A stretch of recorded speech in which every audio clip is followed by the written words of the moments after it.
The grand finals of Magic the Gathering are happening this weekend. Unfortunately, there are a number of Magic pros and Magic celebrities and general members of the Magic community that are expressing specific frustration with Magic the Gathering's ID rules.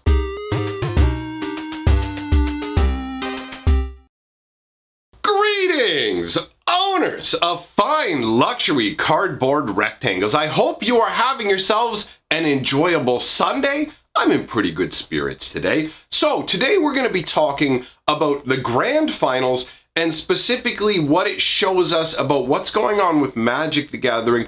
And we're going to talk about tournament rules. So if you didn't know what I meant when I said ID in the intro, that means intentional draw. And you may not even be aware that this is a thing in Magic the Gathering, depending on how competitive you are. So intentional draws are just that. It's where two players can agree to draw a game of tournament Magic instead of playing it out. There are a number of reasons that people could choose to do this, but there's one major reason. Now, this is happening right now. It just happened at the grand finals, which is what's causing this discussion. So generally, what an intentional draw is used to do is to lock you a spot up in the competition, right? When it comes to Magic pairings and everything used to figure out who's in first place, it's actually a really arcane formula. If you have any experience at all with Wizards Event Reporter, which I believe has now been fully replaced by a different system, but for the majority of Magic's history, Wizards Event Reporter, or WER, W-E-R, was the way that you would report these events. I was actually responsible for running a large number of tournaments. I have a lot of experience with Wizards Event Reporter. And there's like 3 different categories that it uses to break down. Like it's got like your win rate, your opponent's win rate, this sort of thing, the amount of games you played. Like it uses all of these different stats together to figure out your rankings. And so sometimes things can get a little bit weird because it's not just your record that counts for your placement, it's all of your opponent's records. So if apparently, now I'm just going to say this in very rough terms so you understand it, but the way the Wizards Event Reporter looks at things is that like a 2-1 game versus a 2-0, and by that I mean you've played a match against your opponent, you've won 2 games and lost 1, versus playing an opponent where you've won 2 games and lost 0. So 2-1 versus 2-0. A 2-1 is worth more. It's ranked more highly because the way that things are viewed is that because it was a 2-1 match, you played against an opponent that was like more on your level and was able to compete with you. So that's more like a valid show of skill as opposed to just like a blowout where somebody might have got land host or like there's a number of ways that you can just get messed up in Magic the Gathering.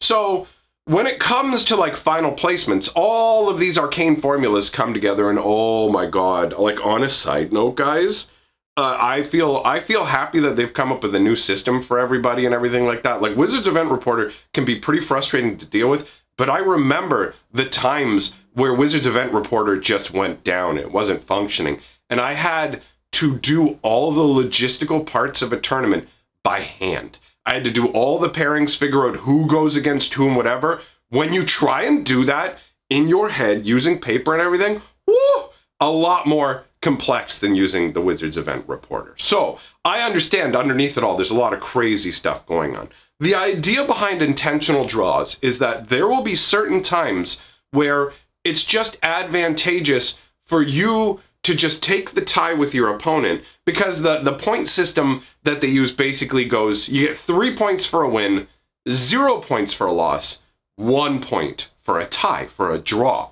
So if you and your opponent draw, you each gain 1 point to add to your total for the standings. Now, if you have the same amount of points, which happens very frequently, then the other categories of tiebreakers are used. 3 categories of tiebreakers are used to determine and stagger all these people because you'll have a lot of people of 9 points, 12 points, whatever else, right? Not as many people of 13 points, 7 points, because usually you'll have like, most of the time, somebody gets 3, somebody else gets 0. It's a lot rarer to have people getting 1 and 1 point.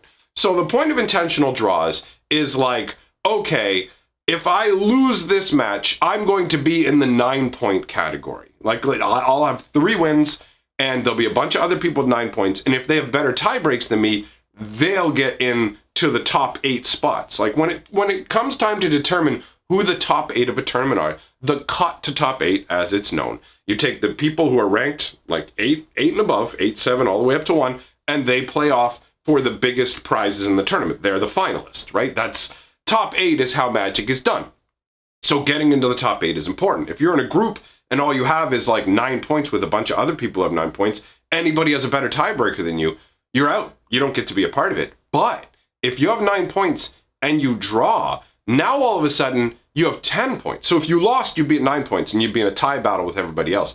But by agreeing to a draw with your opponent and going into the 10-point category, now you're ranked above everybody who has 9 points. So you still only have 3 wins, just like everybody else who has 9 points. However, you have 10 points. So everybody else who has 3 wins and didn't get that extra point from drawing is left out in the cold. They're cut out of the tournament. They're done. Didn't make the cut to top 8. So we will see this intentional drawing occur frequently when it comes to cutting to top 8, especially in higher level events. So that's what we saw this weekend with the grand finals. In fact, we had 4 different people who chose to do intentional draws and move into the top 8.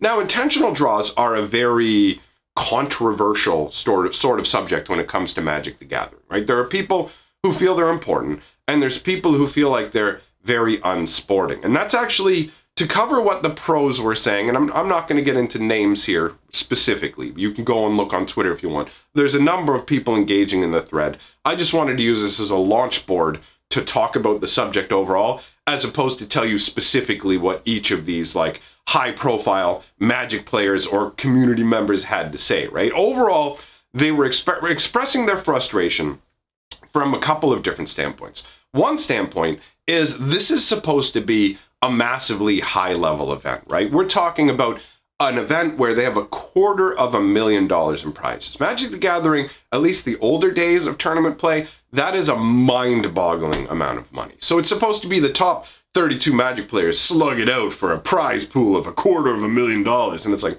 right on, man. Get the best of the best. Let's see what they can do. Give us a spectacle, right? But then what happens is it works like Swiss, right? Where the Swiss is where you just play against other random people. It doesn't really matter. You're just kind of like moving up. Like if you've won a game, you're going to be matched off against somebody else who's won a game, but it's still just kind of everybody against everybody.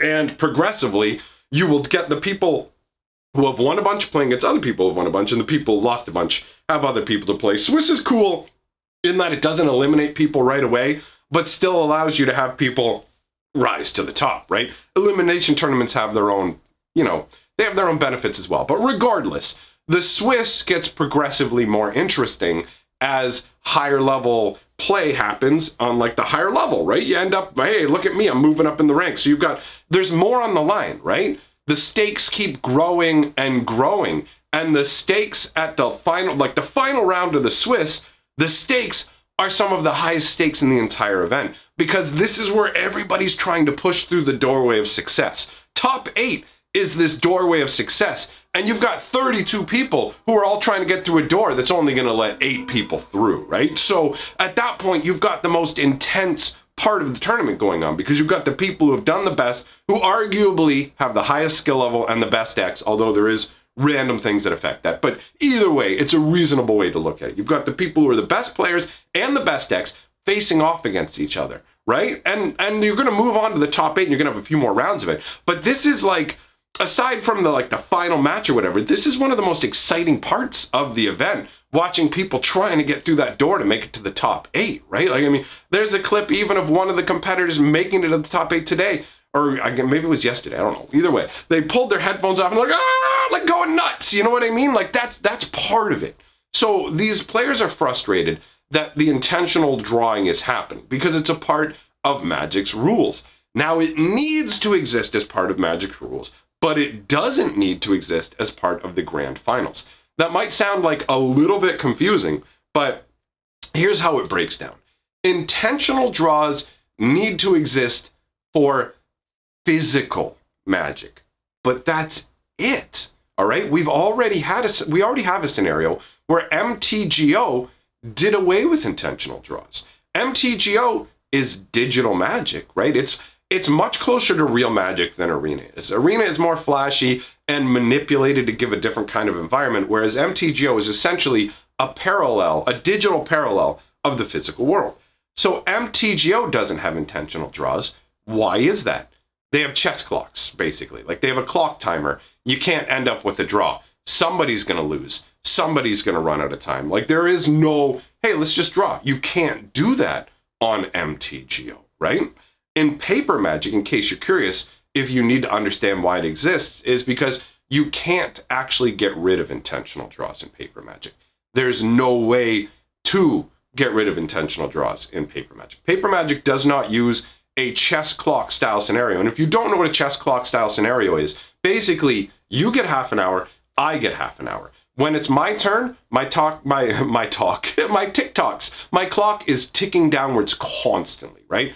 And as soon as I pass it to you, your clock is ticking down constantly.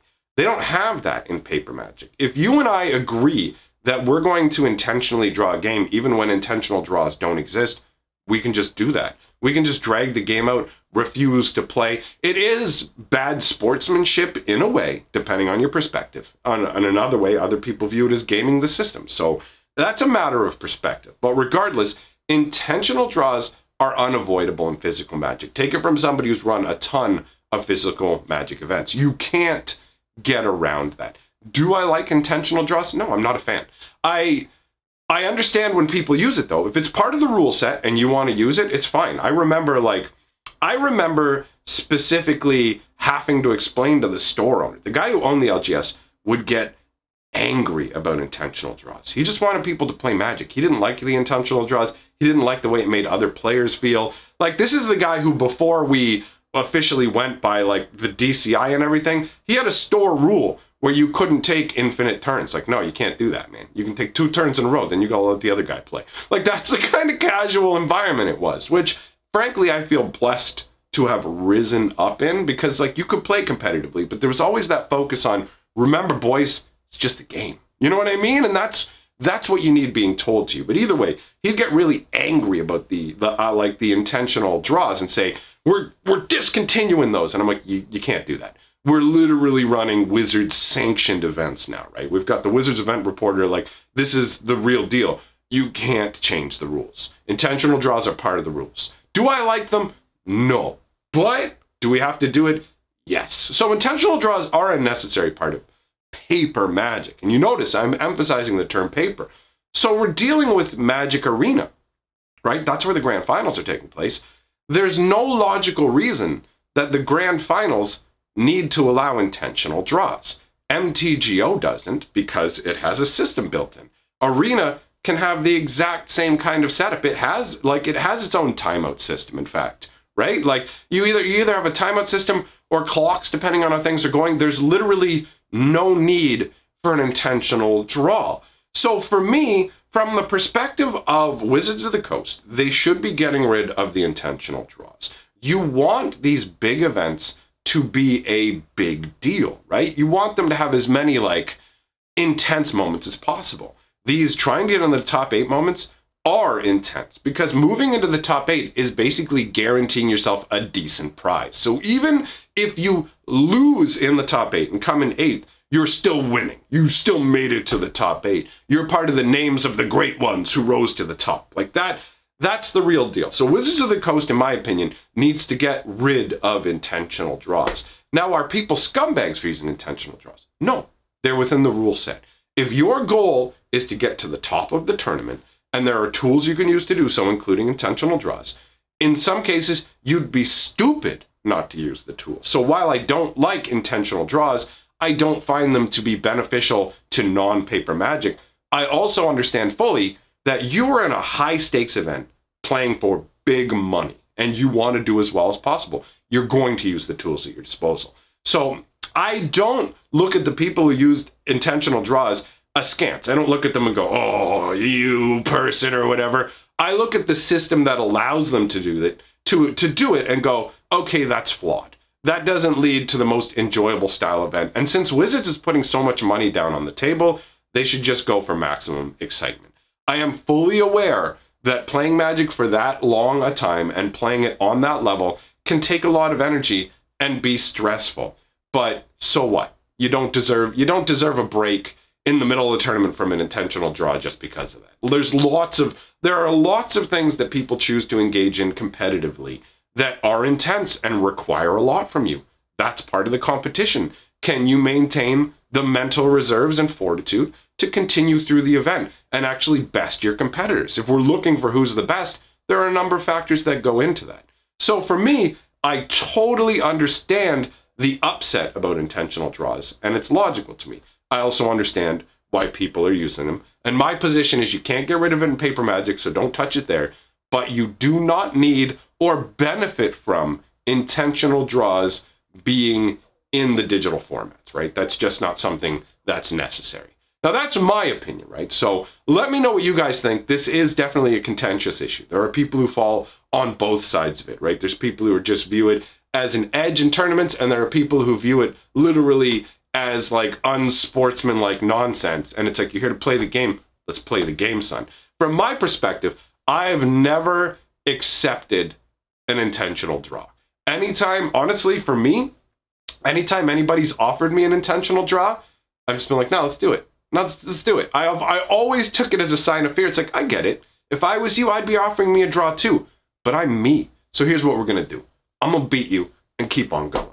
And that's what I did every time. I refused to take the draws, and I always ended up winning. But whatever, man. I'm not blaming the people who do it. For me, it was just like, nah, son, let's play. Let's play some Magic. I know you're afraid. Let's shuffle these up. Let's do it. Well, it's been a while, man. It's been a while. I've been dealing with Magic for a long, long time. Either way, my friends, let me know what you think. If you like what I'm doing here, like, comment, subscribe. It's all fantastic for the channel. Been having a great time lately. I'm glad you're here. I'll be even more glad if you choose to come on over to my other channel, because today we are releasing a brand new lore video. It'll be out within, let's see, it'll be out within a couple hours. It'll be out 6 p.m. Eastern time. It is premiering on my other channel, Fantasy Geographic, and I'll be there at the premiere. Type it in the little chat section. So I'm gonna link that premiere right here on the screen. Come on over and hang out. I'll be happy to see you.